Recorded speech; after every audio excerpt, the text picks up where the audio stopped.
আমি আমার জীবনে কত যুবকরে পাগল করলাম, আমি আমার জীবনে কত যুবকরে আমার প্রেমে পাগল করলাম। আমিও তো সুন্দর সাজা তোমার কাছে আসলাম তোমারে পাগল বানানোর জন্য, কিন্তু তুমি আমার চেহারার দিকেও তাকাও না, আমার বডির দিকেও তাকাও না। বাদশার মেয়ে ঘরের ভিতরে ঢুইকা আশিক রাসূল মাথাটারে নিচের দিকে দিয়া নবীর প্রেমের গজল গায়। গজলের প্রেমে গজলের সুরে মহিলার মনটা নরম হয়ে গেছে। মহিলা দরজার মধ্যে ধাক্কা দেয়, আশিক রাসূল মেয়ের দিকে তাকায় না। আশিক রাসূল যেই মাত্র মেয়ের দিকে তাকায় না, আশিক রাসূল মেয়ের দিকে না তাকানোর কারণে মেয়ে মনে মনে চিন্তা করে জীবনে কত ফোলা মানুষকে পাগল করলাম, এইটা আবার কোন পাগল সে জানে কার প্রেমের গজল গায়। যেই গজল শোনার পরে আমার ভিতরে দিয়ে প্রেমের ঢেউ শুরু হয়ে গেছে। সুবহানাল্লাহ কইতেন না?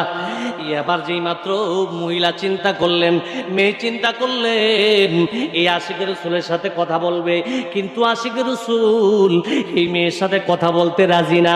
যেই মাত্র এই বস্তা শুরু হয়ে গেল, মেয়েটা ডাক দিয়া বলেন, রে আশিকের রাসূল ছোট ভাই, ও আশিক,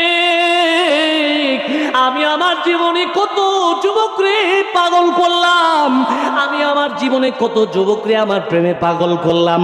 আমিও তো সুন্দর সাজা তোমার কাছে আসলাম তোমারে পাগল বানানোর জন্য, কিন্তু তুমি আমার চেহারার দিকেও তাকাও না, আমার বডির দিকেও তাকাও না।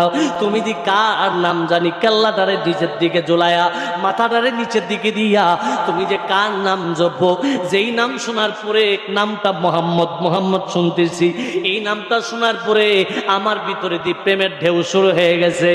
এবার আশিক রাসূল ডাক দিয়া বললেন, ও বাদশার মেয়ে শোনো, আমি এমন নবীর নাম জপি যেই নবীর নাম আমি জপার কারণে আমার আল্লাহ আমার উঁচু মাকামে পৌঁছাইছে।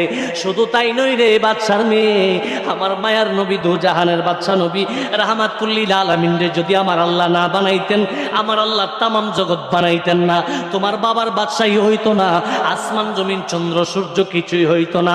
আমার আল্লাহ বলেন, লাউলা কালামা খলাকতুল আফলাক, ইয়া রাসূলুল্লাহ ইয়া হাবিবাল্লাহ, আমি আল্লাহ যদি আপনি রাসূলরে না বানাইতাম, আমি আল্লাহ চন্দ্র সূর্য কিছুই বানাইতাম না, আমি আল্লাহ তামাম জগতের কিছুই বানাইতাম না। আশিক রাসূল ডাক দিয়া বলেন, রে বাদশার মেয়ে, আমি এমন নবীর নাম জপি যেই নবীর নাম জপলে শুধু তামাম জগৎ নয়,